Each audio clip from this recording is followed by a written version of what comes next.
तो दोस्तों नमस्कार, मैं हूं अनिल और रेसलिंग सुपर धमाल में आपका स्वागत है। तो दोस्तों स्मैकडाउन का इस हफ्ते का एपिसोड शानदार रहा। रैंडी ऑर्टन ने आकर अपनी बात रखी। मेन इवेंट में 4 वुमेन सुपरस्टार्स ने जबरदस्त मुकाबला फैंस को दिया।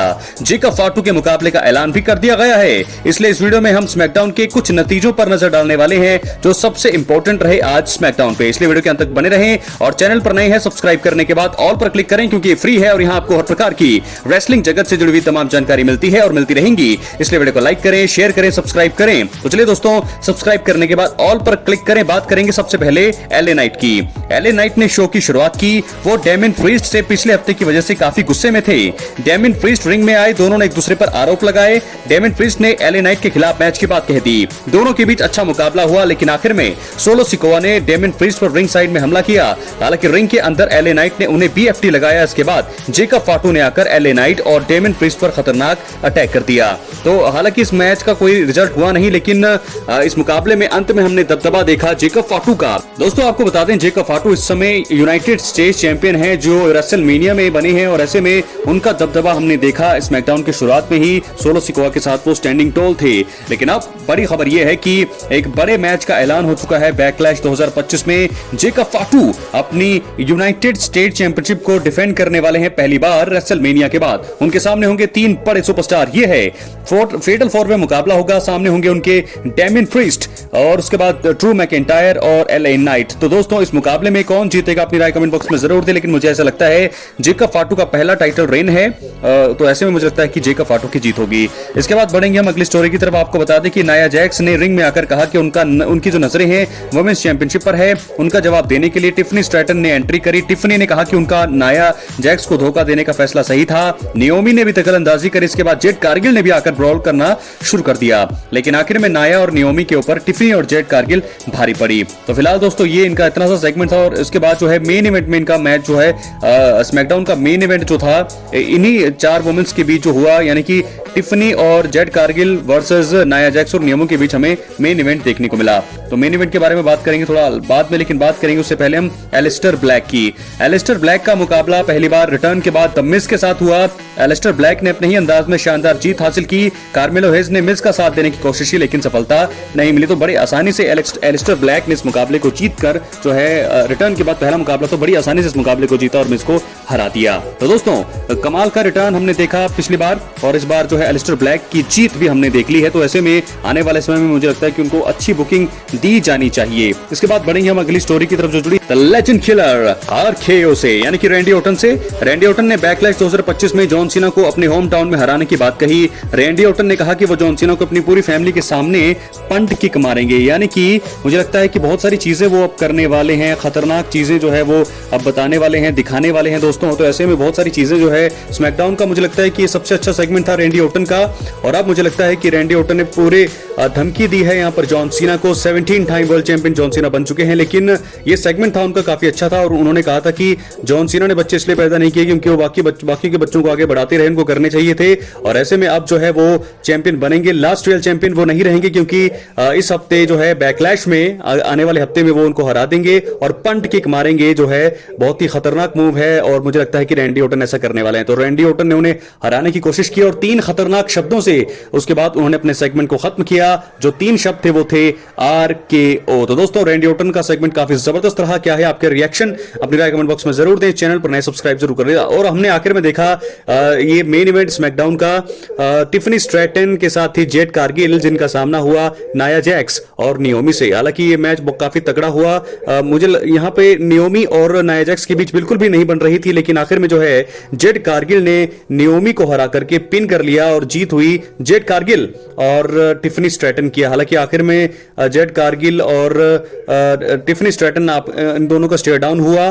चैंपियनशिप अपने पास ली नियोमी जेड कारगिल ने, लेकिन टिफनी ने छीनी। लेकिन पीछे से नियोमी ने अटैक कर दिया यहां पर जेड कारगिल पर, उसके साथ टिफनी पर भी। और अंत में जो है स्मैकडाउन का सेगमेंट जो है वो खत्म हुआ। स्मैकडाउन का शो भी खत्म हुआ इसी के साथ और नियोमी थी स्टैंडिंग टॉल। तो ये था स्मैकडाउन का एपिसोड। क्या है आपकी राय अपने कमेंट बॉक्स में जरूर दें। ओवरऑल आपको कैसा ये शो लगा, 5 में से कितनी रेटिंग देना चाहेंगे आप इस शो को। स्मैकडाउन के शो में कोई बड़े सुपरस्टार नजर नहीं आए, रोमन रेंस नहीं आए, कोडी रोड्स का भी नहीं यहाँ पर देखने को मिले, ना ही सेथ रॉलिंस, हालांकि वो स्मैकडाउन है, लेकिन कोई भी बड़े रैंडी ऑर्टन के अलावा कोई हमें यहाँ पर बड़ा स्टार देखने को नहीं मिला। लेकिन बैकलैश के लिए ये ये एक बड़ा मुकाबला ऑफिशियल कर दिया है WWE ने गुंथर के सामने पैट मैकेफी। ये बड़ा मुकाबला होगा। आपको याद दिला दे कि पिछले हफ्ते जब गुंथर ने यहां पर बहुत बुरी तरह से अपने लॉक में सबमिशन में जकड़ लिया था पैट मैकेफी को, तो उसके बाद से WWE ने इस चीज को अब बुक कर दिया है। हालांकि दोस्तों हमें लगता है कि जीत गुंथर की ही होगी, लेकिन काफी तगड़ी टक्कर यहां पर देना चाहेंगे पैट मैकेफी। इसके साथ स्मैकडाउन के हमने रिव्यू पर नजर डाली, लेकिन अब हम बात करने वाले हैं WWE ने कुछ बड़े नाम रिलीज कर दिए हैं। जी हां दोस्तों, सबसे बड़ा नाम Braun Strowman, monster among man Braun Strowman को WWE ने रिलीज कर दिया है। दोस्तों बहुत ही बुरी खबर है और सिलसिला शुरू हो चुका है। डकोटा काई ये भी रिलीज हो चुकी हैं WWE से, और बहुत सारे बड़े नाम, कम से कम 8 से 10 से 12 नाम जो है WWE ने अब रिलीज कर दिए हैं, और धीरे धीरे मुझे लगता है कि ये सिलसिला आगे भी जारी रहेगा। तो डकोटा काई बड़ा नाम, ब्रॉन स्ट्रोमैन बड़ा नाम, और शेना बेजलर भी हो गई हैं WWE से रिलीज। तो अब मैं आपको वो लिस्ट दिखाने वाला हूं जिसमें WWE ने बड़े नामों को रिलीज कर दिया है। तो दोस्तों ऐसे में क्या होगा उनका कदम, क्योंकि एक बहुत बड़ा बहुत ही बुरा पल होता है WWE फैंस के लिए। डकोटा काई काफी समय से संघर्ष कर रही थी, यूएस चैंपियनशिप के लिए वो काफी बार लड़ी भी, लेकिन डकोटा काई इंजरी के चलते भी काफी बाहर रही, और अब मुझे ऐसा लगता है कि डकोटा काई जो है अब WWE से रिलीज कर दी गई है, तो बहुत ज्यादा दुख उनको जरूर होगा। तो बड़े नाम है ब्रॉन स्ट्रोमैन, डकोटा काई, तो और मुझे लगता है कि ये सारी जो चीजें हैं WWE में अब आने वाले समय में और भी ज्यादा होने वाली है, क्योंकि एक तो स्टोरी लाइन में बहुत कमी है, स्टोरी लाइन नहीं देखने को मिलती है। तो ऐसे में इन सुपरस्टार्स को रिलीज करना तो था, लेकिन इन नामों के बारे में बिल्कुल भी ध्यान नहीं था कि ये जो जितने भी नाम है सारे के सारे रिलीज होंगे। डकोटा काई, ब्रॉन स्ट्रोमैन और ऐसे में शेना बेजलर। तो आइए आपको दिखाते हैं दोस्तों वो लिस्ट कौन सी है। तो ये है आपके सामने लिस्ट।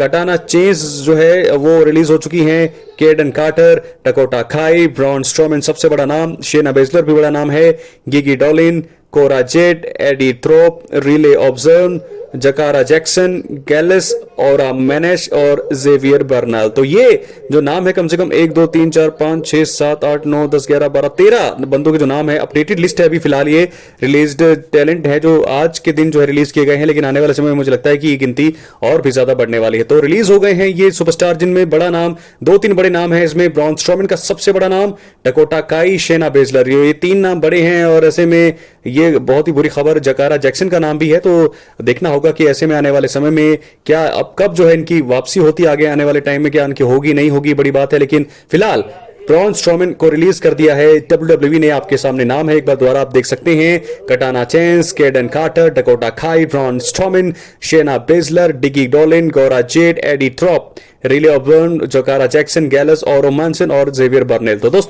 तो दोस्तों इसी के साथ अब ये एक लिस्ट है जिसमें WWE सुपरस्टार्स ने अपने गोट के नाम लिए हैं, यानी कि जो इनको जो है ग्रेटेस्ट ऑफ ऑल टाइम मानते हैं। तो आइए वो भी लिस्ट आपके सामने हम आपको बता देते हैं। जे उसो ने नाम लिया है रोमन रेंस का, यानी कि जे उसो के गोट हैं रोमन रेंस। उसके बाद डोमिनिक मिस्टीरियो ने नाम लिया है लिव मॉर्गन का, और लिव मॉर्गन ने नाम लिया है डोमिनिक का। हैरान करने वाली बातें हैं दोनों की ही, मुझे तो नहीं लगता कि ये है। लेकिन उसके बाद मैक्सिन डुप्री ने कहा है निकी बेला उनकी गोट हैं, मॉन्टेज फोर्ड के हिसाब से जॉन सीना, एंजेलो टॉकिंस के हिसाब से रैंडी ऑर्टन, चेल्सी ग्रीन के हिसाब से गेल किम, लुडविग काइजर की तरफ से कurt एंगल, कॉफी किंगस्टन ने नाम लिया है शॉन माइकल्स का, जेवियर वुड्स कहते हैं टू कोल्ड स्कॉर्पियो, बिगी कहते हैं गोल्डबर्ग, रॉक्सन पेरेस कहती हैं एजे ली, और आखिर में लायरा वेल्केरिया नाम लेती हैं सैमी ज़ीन का। तो ये है उनके गोट। दोस्तों आप अपना जो है कमेंट में बताइए आप किसको मानते हैं गोट, और आपका गोट कौन है greatest of all time WWE की दुनिया में। आप कमेंट बॉक्स में बता सकते हैं, क्योंकि किसी का रोमन रेंस हो सकता है, जॉन सीना हो सकता है, रैंडी ऑर्टन हो सकता है, कोडी रोड्स हो सकता है, सेथ रॉलिंस हो सकते हैं,